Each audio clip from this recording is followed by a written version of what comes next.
Bom dia, boa tarde, boa noite, pessoal. Espero que vocês estejam bem. Na aula de hoje eu vou falar sobre o princípio da conservação da energia.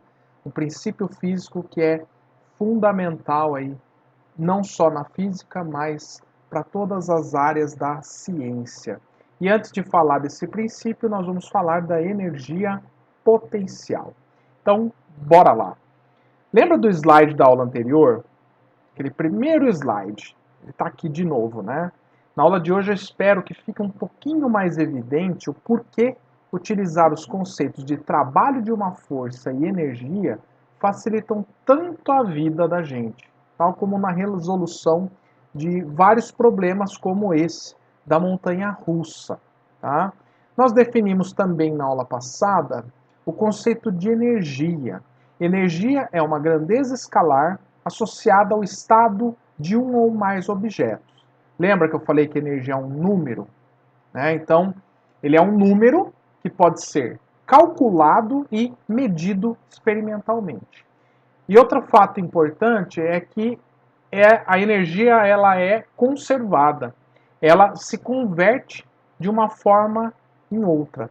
E é nisso que nós vamos procurar nos concentrar aqui hoje, principalmente para a modalidade da energia mecânica, que nós vamos ver que é a soma da energia cinética e potencial. Relembrando a energia cinética, ela é definida em termos da massa e velocidade do corpo. Essa medida, né, essa expressão, ela foi deduzida na aula passada e ela é o produto da massa vezes a velocidade ao quadrado dividido por 2. A unidade de medida escolhida é o joules, né? Agora vamos pensar sobre a forma da energia potencial, né? Esse nome nos remete ao quê? Essa energia ela nos remete à ideia de capacidade de uma força realizar trabalho. Veja que ao jogar uma bola para cima, né, por exemplo, durante a sua subida, a força gravitacional faz um trabalho negativo e ela diminui a energia cinética da bola, ou seja, diminui a velocidade da bola, correto? E o trabalho é menos mgh, tá? Então, por isso, a velocidade diminui até parar no ponto mais alto, beleza? Mas na descida, a mesma força gravitacional ou peso realiza um trabalho positivo, aumentando a energia cinética da bola. E o trabalho nessa descida é mgh, né? Então, pera. Então quer dizer que na subida ela reduz a energia cinética da bola, mas na descida ela aumenta a energia cinética da bola? É isso? Exatamente isso. Tá? Então é como se ela tirasse essa energia, mas depois devolvesse, né? Acho que é isso que está ficando explícito aí, né? Então, com base nessa ideia, foi definido o conceito de energia potencial, que dá a ideia de armazenamento de energia em um sistema, tal como no caso da bolinha. Então não é que a energia potencial ela rouba, na verdade ela está armazenando para depois devolver. Então quando ela sobe, a força gravitacional armazena a energia no sistema e quando ela desce, essa energia é devolvida na forma de energia cinética, tá? Então, define-se que a variação da energia potencial nos processos é o negativo do trabalho realizado pela força. Essa energia só pode ser definida para forças conservativas, que de uma maneira simples são as forças que fazem a energia ser conservada. Tá? A gente vai entender isso um pouquinho melhor agora. Tá? Em primeiro lugar, para as forças conservativas, o trabalho realizado por elas deve independer do caminho. Ou seja, veja na figura A que se uma partícula se desloca do ponto A para o ponto B pelo caminho 1 ou pelo caminho 2, o trabalho deve ser o mesmo.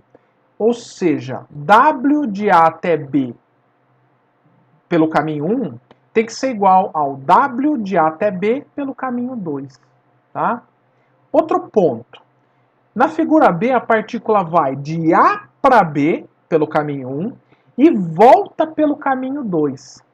Nesse caso, o trabalho 1 é o negativo do trabalho 2, ou seja, W de A até B pelo caminho 1 é igual a menos o W de B até A pelo caminho 2, onde esse W, né, é o trabalho.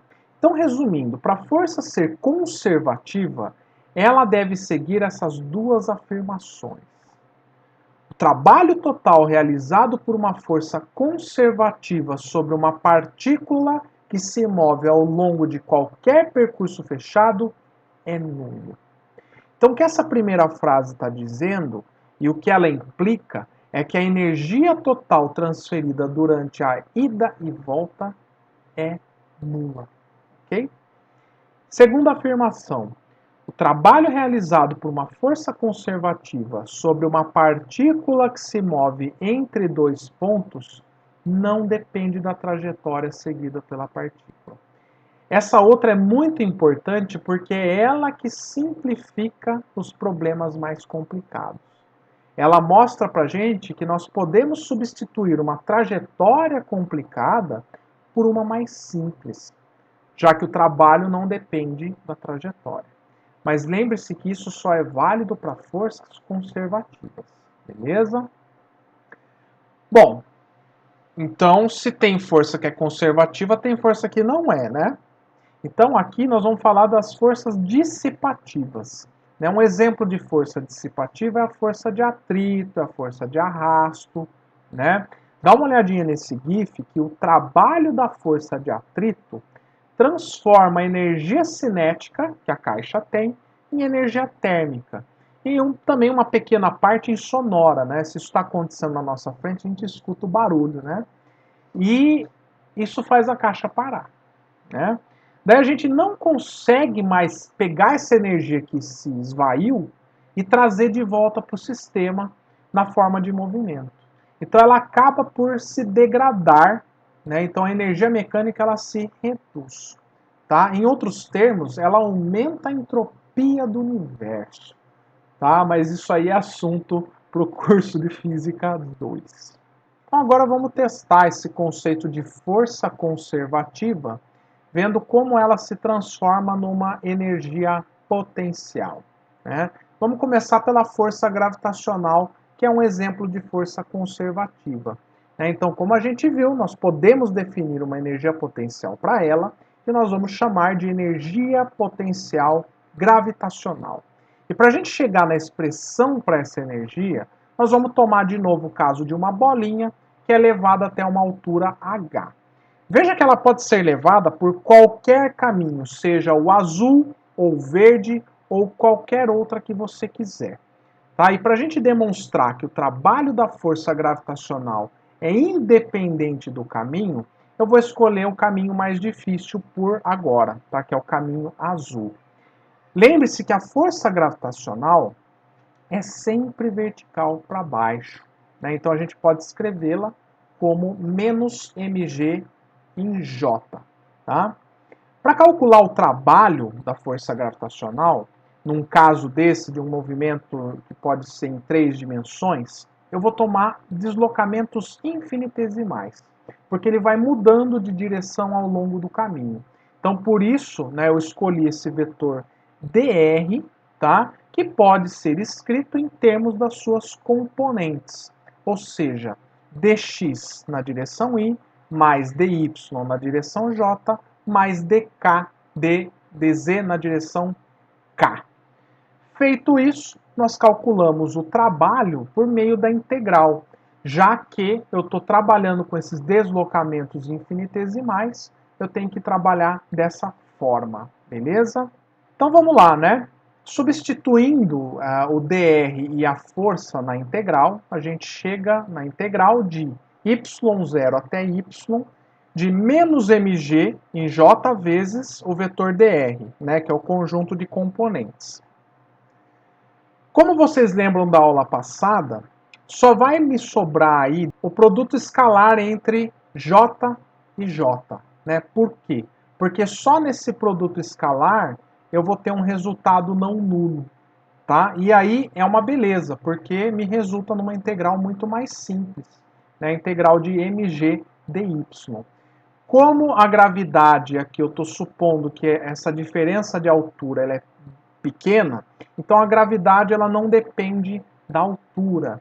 E aí eu tiro a massa e a gravidade para fora da integral, e aí fica uma integral de dy, né, que é a integral simples de resolver, que dá menos mg vezes y menos y0, já calculando nos limites de integração. Veja que é uma expressão muito simples que eu poderia ter obtido pelo caminho em verde. Né? Então aqui acho que já ficou mais do que evidente de que eu poderia ter tomado qualquer caminho que sempre o trabalho resultante vai ser nesse formato de mg vezes a diferença de altura. E agora lembrando que a variação da energia potencial é menos o trabalho, substituindo aí a gente tem que a variação da energia potencial é igual a mg y menos y0. Essa é a diferença de energia potencial gravitacional entre essas duas alturas. Agora, se eu abrir essa diferença de energia, então eu vou ter que U menos U0 é igual a mg y menos y0. Tomando o zero como zero, y0 como zero e y igual a h, veja que a equação se torna m vezes g vezes h, que eu acredito que vocês já devem ter visto no ensino médio. E se não viram, na aula de trabalho, com certeza teve algum problema que vocês resolveram, que o trabalho lá da força gravitacional tenha dado esse resultado, m vezes g vezes h. Note, então, que essa energia potencial ela é relativa à altura, ela depende da linha de referência que você adota. Como assim? Ela depende de um nível de energia nulo, que você escolhe onde você quiser. Esse é o tal do U0, que aqui eu escolhi como sendo zero no ponto mais baixo da trajetória, que é o Y0. E eu sugiro que vocês façam isso sempre. No ponto mais baixo da trajetória, adotar a energia potencial gravitacional nula. Beleza? Então, essa é a ideia. Usando a mesma ideia, né, eu acho que também já deu para perceber que a força elástica também é um exemplo de força conservativa. Então, agora nós vamos definir a energia potencial elástica. Né? Não só definir, como calcular. Usando a mesma ideia da energia potencial gravitacional, então a gente vai pegar o caso de um bloco preso numa mola, né, só para a gente ter uma situação hipotética. A gente estica essa mola, né, de um certo tamanho x e calcula, né, o trabalho da força elástica, tá, nesse processo. Tá? E aí sabemos que essa força depende da posição, então por isso tem que calcular o trabalho pela integral, tá? E fazendo essa integral que nós já até fizemos na aula passada, né, e substituindo o nível de referência zero aqui para quando a mola está relaxada, então a gente chega numa expressão bastante simples, né? Que a energia potencial elástica é kx ao quadrado sobre 2. Beleza? Então essa é a energia potencial armazenada numa mola. Beleza? Bom, e com base nessas duas formas de energia, né, a potencial que nós vimos agora, nós vamos partir para o prato principal, que é o princípio da conservação da energia mecânica. Tá? Nós vamos considerar um sistema em que atua apenas forças conservativas e apenas elas causam variações de energia.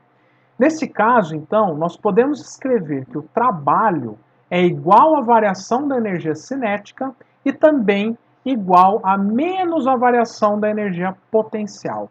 Dessa forma, veja que a soma das variações da energia potencial e cinética é nula. E é esse o princípio da conservação da energia mecânica. Veja que quando a energia cinética diminui, a energia potencial deve aumentar. Para quê? Para manter essa igualdade nula. Tá? E o mesmo vale do ponto de vista contrário. Tá? Porém, muitas vezes nós usamos essa expressão de uma outra maneira. Quem aprendeu no ensino médio provavelmente aprendeu de outro jeito. Se a gente abrir cada um desses termos e separar a energia cinética da potencial em um dado instante, a gente chega aqui. A expressão é uma soma da energia potencial mais a cinética em um dado instante, num dado ponto, numa dada configuração do sistema, igual à soma da energia potencial e cinética num outro ponto do sistema. E isso é uma constante. Esse é o princípio da conservação da energia mecânica.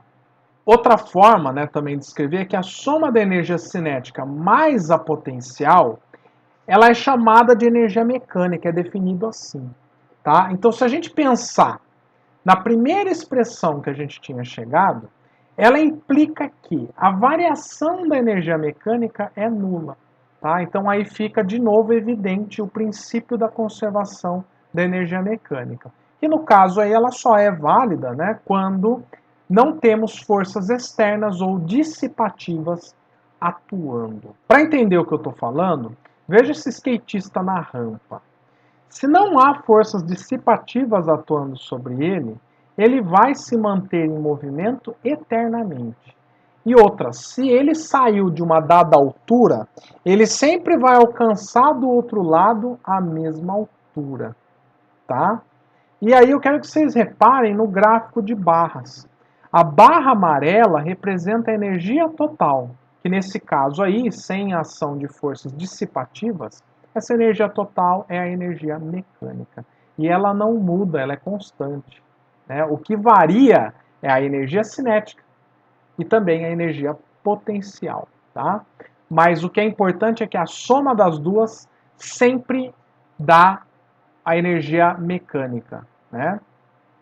Tudo bem? Só atenção para alguns detalhes, tá? Eu quero chamar a atenção no ponto mais alto da trajetória do skatista, em que a energia potencial do tipo gravitacional é máxima. Então, nesse caso aí, ele vai estar parado e a energia cinética, portanto, é nula. Tá? Claro que no referencial aí nosso, observando esse skatista de fora, tá bom? No ponto mais baixo da trajetória, a energia cinética é máxima, tá? E aí a energia potencial gravitacional é nula no ponto mais baixo. Tudo bem? Então a energia mecânica é igual à cinética, tá bom? Por isso que as duas barras ali são iguais. 3, 2, 1, 0.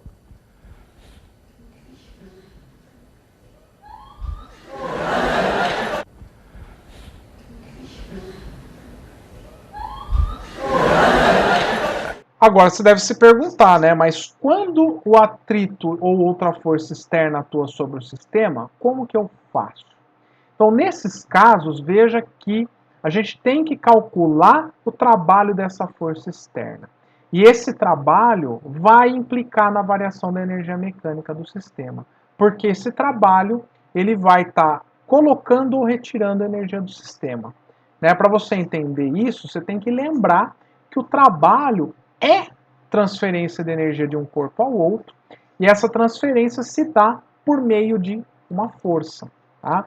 Essa força externa pode adicionar ou remover energia do sistema. Mas o importante é que essa nova expressão começa a se tornar a expressão geral da conservação da energia, de um ponto de vista mais amplo. As energias elas vão apenas se transformando de uma forma em outra. Então, mesmo que a força se dissipe na forma térmica, a energia do sistema como um todo é conservada. O que vai acontecer é que eu não vou conseguir pegar essa energia e transformá-la em movimento de novo. Tá? Então, mas a energia como um todo foi conservada. O que aconteceu é que a energia mecânica ela foi degradada. Beleza? Vamos tomar como exemplo uma caixa em um plano horizontal que sofre a ação de uma força F e de uma força de atrito Φ. Veja que a força F ela é uma força motora, ela está auxiliando a caixa a se deslocar para a direita. Já a força de atrito ela é contrária ao deslocamento. Tá? Então, por isso, a força aplicada fornece energia, força de atrito transfere parte da energia para a energia térmica. Tá? Então, vamos ver o que acontece. Né? O trabalho é igual à variação da energia mecânica, e aí, esse trabalho, como são duas forças, então eu vou colocar o trabalho da força F mais o trabalho da força de atrito igual à variação da energia mecânica. Como que eu calculo o trabalho das forças aí? Lembrando que a definição de trabalho é a força vezes o deslocamento, e assumindo que essas forças são constantes, então eu vou ter F vezes D para a força F e menos FAT vezes D para a força de atrito. Tá? Se eu quiser escrever isso de outra forma, né, como não há variação de nível, de altura, a variação da energia potencial é nula nesse caso, então o que eu tenho aí é o seguinte, que a força F está fornecendo energia, que faz variar a energia cinética, mas o atrito, né, ele vai pegar uma parcela dessa energia que é fornecida. Tá? Então é por isso que F vezes D é igual a duas parcelas, variação da energia cinética e variação do atrito. Beleza? Bom, agora vamos ver a animação com atrito. Só que eu nem precisava mostrar, vocês já sabem, né? Na prática que isso acontece. Então, na prática, o que o skatista tem que fazer?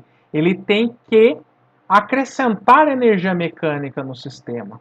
E como que ele faz isso? Impulsionando. Então, ele usa os pés dele para impulsionar o seu movimento e manter sempre aí ele cumprindo essa trajetória, né, na rampa. Beleza? Então, quando ele faz isso, ele está fazendo um trabalho e incluindo energia no sistema. Deu para entender, gente? Então é isso, tá? A teoria finaliza aqui. Então agora vamos para os exemplos dessa aula, tá? Então, exemplo 1.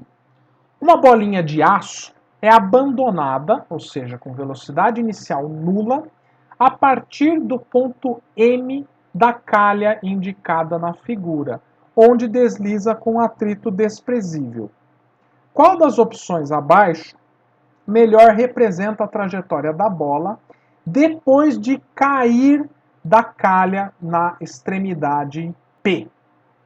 Despreze a resistência do ar. Então vamos lá, gente. Se essa rampa ela continuasse aqui, a gente saberia que a bolinha ia vir até essa altura aqui e ela ia parar e iria retornar, certo? Como a calha ela é interrompida nesse ponto, então o que vai acontecer com a bolinha? Ela vai se mover, né? E ela vai, então, ter que executar uma trajetória com uma altura mais baixa do que aqui, tá? E por quê? Porque se a rampa continuasse, a energia cinética seria zero. Mas como a rampa não continua, então quando a bolinha está aqui, ela vai ter energia cinética, certo? Então ela vai dividir a energia que ela tinha antes em cinética mais potencial, beleza? Então por isso, a alternativa aqui é C. Exemplo 2. Uma partícula de massa 2 kg desce por uma pista inclinada sem atrito a partir do repouso. Com base na figura e nas informações, determine a velocidade no ponto S e no ponto T e item B complete a tabela abaixo. Observação. Considere o solo como referência para a energia potencial. Então vamos lá, pessoal. O que ele quis dizer? Que a energia potencial gravitacional nessa linha aqui, ó, vai ser zero, tá? E aí, como ele quer saber a velocidade aqui e a velocidade aqui, como que nós vamos fazer?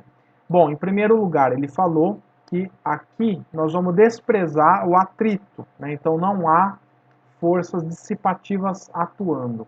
O que eu tenho atuando aqui na bolinha, então, de força que é conservativa, é a força gravitacional, né? Aí você pode se perguntar, mas professor, e a normal, né? A normal aqui realiza trabalho? Não realiza, porque a normal é sempre perpendicular à trajetória. Então veja que, considerando o sistema bolinha-terra, nesse sistema nós vamos ter a energia potencial gravitacional armazenada. tá? Então é por isso que a gente pode vir aqui e escrever, né, que a energia mecânica no ponto R é igual a energia mecânica no ponto S. E aí nós temos cinética mais potencial em R, cinética mais potencial em S. Tá? E você olha aqui, em R ele tem potencial? Tem. Ele tem cinética? Não, partiu do repouso, então zero. No ponto mais baixo ele não vai ter potencial, dado que a gente adotou aqui zero. Então é só substituir as expressões, é potencial gravitacional aqui, então mgh igual a mv quadrado dividido por 2. Um fato interessante aqui, ó, veja que a massa ela não importa, pode ser qualquer massa que o resultado será o mesmo, tá? Já isolando o resultado clássico, a velocidade vai ser raiz de 2gh. Substituindo aqui, 2 vezes 9,8 vezes 2 metros. Isso aqui vai dar 6,26 metros por segundo, tá bom? Já no ponto T, então, é um pouquinho antes dela atingir a altura máxima, né? 1,5 metro do solo. Então, aí você faz a mesma ideia, né? A energia cinética no ponto R, né? Vamos escolher de novo lá no começo, mais a potencial em R, é igual ao K em T mais U em T. A gente já sabe que isso aqui é zero. Aqui nesse ponto ela vai ter as duas, porque ainda não atingiu a altura máxima. Então aqui nós vamos ter de novo mgh igual a mvt ao quadrado sobre 2 mais mg a galinha, tá? Para ficar diferente. Então aqui, deixa eu colocar aqui é S. Dá para cortar as massas de novo, tá? E aí se você fizer a continha, você vai ver que o VT, ó, ele vai ficar 2, você passa o G a galinha para cá, põe o G em evidência, passa o 2 multiplicando, então vai ficar 2G H menos a galinha. Substituindo os valores, 2 vezes 9,8 vezes 2 menos 1,5, que é meio, né? Então, o nosso VT vai dar raiz de 9,8, que é 3,13 metros por segundo.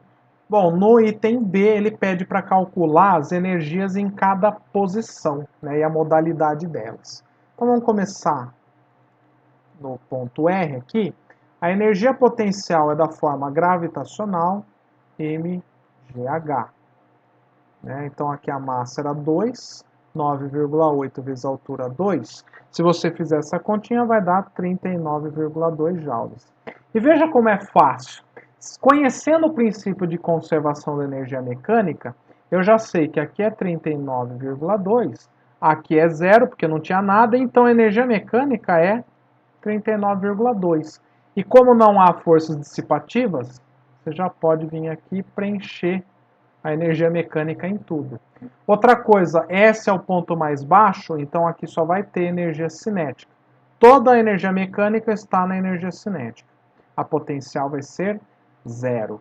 E aí, no ponto T, né, nós vamos ter que fazer a continha para ver o quanto está em cinética e o quanto está em potencial. E aí você escolhe, né? Eu acho que é mais fácil a gente calcular a mgh, né? Uma continha mais simples. 2 vezes 9,8 vezes 1,5, tá? Se você fizer essa continha, vai dar 29,4 joules de potencial. Então, para descobrir a cinética, basta você subtrair da energia mecânica, né? Olha como é fácil. Então, vai ficar, né? 39,2 menos 29,4. Isso vai dar G, 9,8 joules. Beleza, gente? Então, aqui, 9,8. Exemplo 3. Um bloco de massa 3 kg é liberado do repouso de uma altura h igual a 3 metros em uma pista sem atrito. O bloco desce a pista, colide em uma mola de constante elástica 2.000 newtons por metro e a comprime de sua posição de equilíbrio antes de chegar momentaneamente ao repouso. Determine a compressão da mola. Então, gente, para resolver esse problema, para saber o quanto comprimiu, a gente precisa saber escolher os pontos de interesse para fazer os cálculos. Então, eu vou escolher 2 pontos. O primeiro deles é o ponto em que eu conheço completamente o sistema. Ele está falando que soltou o bloco da altura 3 metros. Então, esse vai ser o meu ponto A. O meu ponto B vai ser aonde eu quero descobrir o que ele está pedindo. Então, quando a caixa vier aqui, ela vai impulsionar a mola. Quando a molinha estiver aqui, ó, então é nesse ponto que eu vou chamar de B. E outra coisa importante é definir o nível zero de energia potencial gravitacional e elástica. Né? O nível zero de potencial gravitacional vai ser aqui no ponto mais baixo, tá? E da potencial elástica quando a mola está relaxada, que é aqui, né? Nessa posição. Então, com base nisso, né, a gente sabe que no ponto lá em A, né, eu tenho aqui energia mecânica em A é igual a energia mecânica em B. Voltando aqui na figura, aqui eu vou ter energia de que forma? Eu vou ter energia potencial gravitacional. Por quê? Porque eu liberei a caixa do repouso. Então aqui vai ficar mgh, simplesmente. A mola ainda não está comprimida, então eu não coloco ela aqui do lado esquerdo.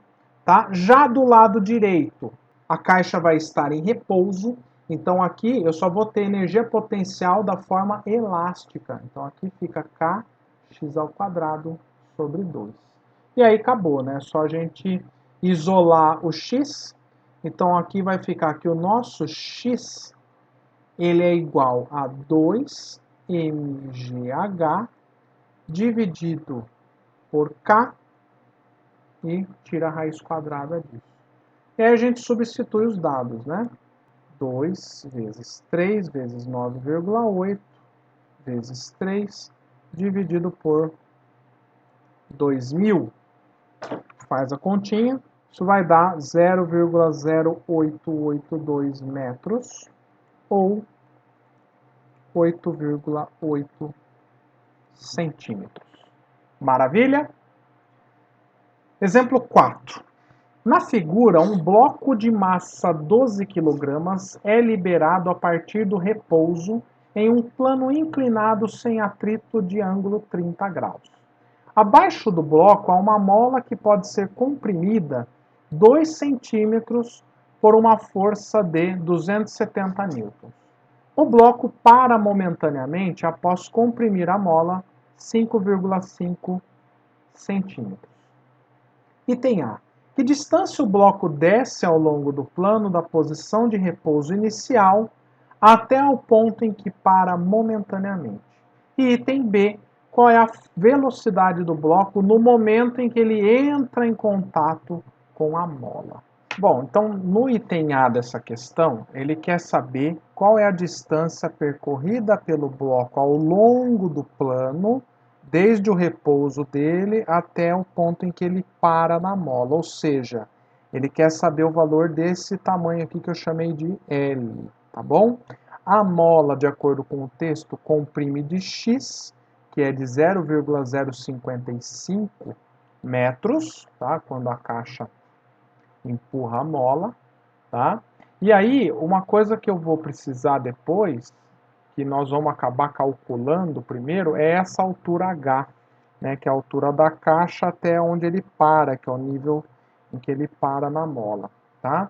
E aí, para a gente fazer tudo isso, eu primeiro preciso descobrir a constante elástica da mola, tá? E para isso, constante da mola, nós vamos fazer o seguinte, né? Força elástica é igual a K vezes X, né? Onde esse K é o Kzinho, né? Aqui em módulo, tá bom, gente? Então, isso aqui vai estar em módulo. Então, o nosso K vai ser a força de 270 newtons, dividido por o quanto ela é comprimida, de 0,02 metros, tá? Então, o nosso Kzinho, né, se você fizer essa conta aqui, vai dar o valor de 13,5 vezes 10 a terceira newton por metro. Dá um número meio grande aí, então vou fazer assim, tá? Então aqui, pessoal, eu vou fazer o seguinte, aonde a caixa para, que vai ser nessa altura aqui por definição, tá? Eu vou falar que a energia potencial gravitacional aqui é zero, beleza? Por definição. E aí eu vou falar que esse ponto onde ela para é o B e aqui é A. Então o que eu posso dizer, né, pela conservação da energia, é que a energia mecânica em A é igual a energia mecânica em B. Em A, né, com relação aqui à parte mais baixa, ela vai ter energia potencial gravitacional, então mgh, tá? Tá em repouso, não tem cinética, igual. Como aqui a caixa vai comprimir a mola até parar, ela só vai ter energia potencial, só que na modalidade elástica. Então aqui, ó, kx ao quadrado sobre 2. Então aqui para descobrir a altura h, para a gente poder descobrir o L depois, já isolando o H, vai ficar Kzinho x ao quadrado dividido por 2mg. Substituindo os dados, então aqui, ó, 13,5 vezes 10 a terceira, vezes o x, que é 0,055 ao quadrado, dividido por 2 vezes a massa, que é 12 kg, vezes 9,81. Se você fizer essa continha, o Hzão vai dar aí 0,173 blá blá blá metros. Tá? E aí, para eu descobrir então o valor do L, né, você pode aqui ver que o θ está aqui, ó, que é esse mesmo ângulo aqui. Então eu vou fazer aqui nesse cantinho, tá? Seno de θ vai ser Hzão sobre Lão. Então, o nosso Lão é H seno de 30. Substituindo, né? O nosso L é Hzão 0,173 dividido por meio. Então, o nosso L vai ser de 0,347 aqui, né? Porque eu carreguei mais números na conta. Metros, tá? Então essa aqui é a resposta do item A. Bom, no item B, o que ele quer saber aqui, a velocidade da caixa imediatamente ao atingir aqui o suporte da mola, tá? Nesse caso aqui, o que nós vamos fazer? Eu marquei esse monte de letra aqui, mas nem precisa, ó. Pensando agora, ó, eu preciso saber como aqui é o nosso nível de referência. Se eu descobrir o Hzinho, né, eu já consigo calcular a energia no ponto que eu vou chamar de C, tá? Aqui era A, então aqui é C. Então eu preciso descobrir quanto que é essa alturinha H, tá? Então para isso, ó, o que nós vamos fazer é o seguinte, ó, Hzinho, ou melhor, seno de 30 de θ, né? Vai ser Hzinho dividido por xzinho, que é a hipotenusa, tá? Então, o nosso Hzinho é o x seno de 30 graus, substituindo, né, 0,055 vezes meio, isso aqui vai dar 0,0275 metros. E aí o que eu vou fazer? Com base nisso, usa a conservação da energia. Então, a energia mecânica em A tem que ser igual à energia mecânica em C. Como a gente adotou o nível 0 de potencial aqui embaixo, então atenção para isso, tá? Com relação a esse nível escolhido, de novo, a energia mecânica em A não mudou. É mgh. Em C vai ser m V ao quadrado dividido por 2, mais a potencial gravitacional dessa altura em H que eu falei para vocês. Então, mg, Hzinho que está aqui. Tá? Dá para simplificar as massas. Então, eu preciso isolar o V, né? Passo o GH para cá e multiplica por 2. Então, a velocidade vai ser 2G Hzão menos Hzinho. E aí é só tirar a raiz quadrada disso. Tá? E aí é só substituir os números, né? Que nós calculamos o Hzão no item A, menos o Hzinho vezes 9,81, tira a raiz, 1,69 metros por segundo aproximadamente. Beleza, gente? Então essa aqui é a resposta do item B. Exemplo 5 para a gente fechar essa aula aqui. Uma caixa desliza a partir do repouso do alto de uma rampa de atrito desprezível no ponto A. A partir do ponto B, a caixa entra em uma pista horizontal com coeficiente de atrito 0,5. Sabendo que a caixa não perde contato com a pista, determine a distância máxima percorrida a partir do ponto B. Bom, então esse atrito aqui, ó, o coeficiente é o cinético, tá? Então isso é importante. Então esse meio é o coeficiente de atrito cinético, tá? E o nosso esquema vai ser o seguinte: a caixa entrou aqui, ela vai deslizar até um certo tanto, ele quer saber essa distância aqui, tá? Então, com base nisso, né, sabendo que eu vou chamar isso aqui de Hzão, esse aqui de Hzinho, tá? A gente pode adotar o nível de referência aqui embaixo mesmo, não tem problema. Aqui é A, B e aqui é C, tá? E aí vamos tentar fazer direto, né? Como é que seria isso? Então vamos lá, né? Como eu expliquei para vocês, o trabalho da força externa, que no caso é o Fat, ele produz uma variação na energia mecânica, né? Então ele vai produzir uma variação na energia mecânica do sistema, tá? Então aí, como é que fica essa formulinha aqui, ó? Variação da energia mecânica, então seria o ΔU mais ΔK, né? Então aqui escrevendo isso de forma mais completa, ficaria U menos o zero, né? Mais K menos K0. Então, o final vai ser no ponto C, né? E aqui no ponto A, aqui C e aqui A, tá? E aí vamos lá, vamos ver que tipo de energia que o sistema tem. Aqui no ponto A, como ela parte do repouso, ela não vai ter cinética aqui, ela só vai ter potencial gravitacional. No ponto C, eu já vou olhar o final aqui. No ponto C, veja que ela não vai ter mais nem cinética e nem ela só vai ter a potencial por conta dessa alturinha aqui. Mas a cinética não vai ter mais, porque ela vai parar. A velocidade final aqui, ó, é zero. Eu não preciso descobrir a velocidade aqui. Já que eu quero saber a distância, a gente pode tentar fazer direto, tá? Então vamos lá, ó, velocidade final é zero, então esse Kc é zero, tá? Vai ter, o Ka também é zero, porque não tem energia cinética lá no começo.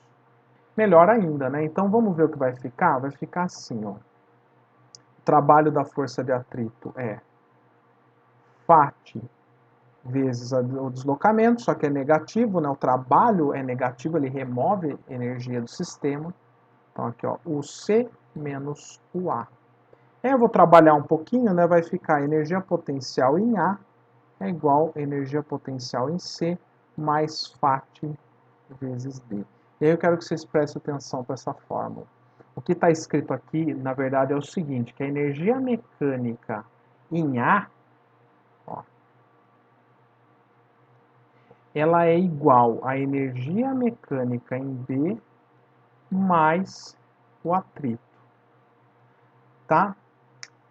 Então, entenda o que está acontecendo. O sistema perde energia. Então, é por isso que a energia mecânica em A ela tem que ser a soma da B mais a energia perdida por atrito. Porque quando você soma essas duas quantidades, dá o que você tinha lá no começo. Tá? E por isso que fica nesse formato aqui.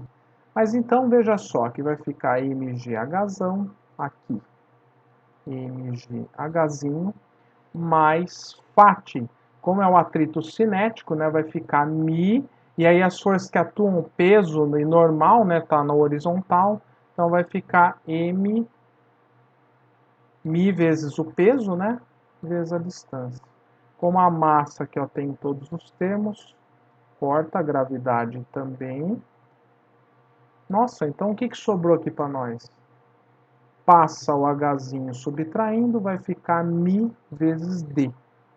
Nossa, então a nossa distância é H menos Hzinho dividido pelo coeficiente de atrito. Tá? Então aqui a altura era 2 menos meio dividido pelo coeficiente de atrito, que era meio também. Então a distância aqui ó, vai dar 1,5 sobre meio, 3 metros. Então, por hoje é isso, espero que vocês tenham gostado da aula. Qualquer dúvida, deixe sua mensagem no fórum ou me procure nos atendimentos. Um grande abraço.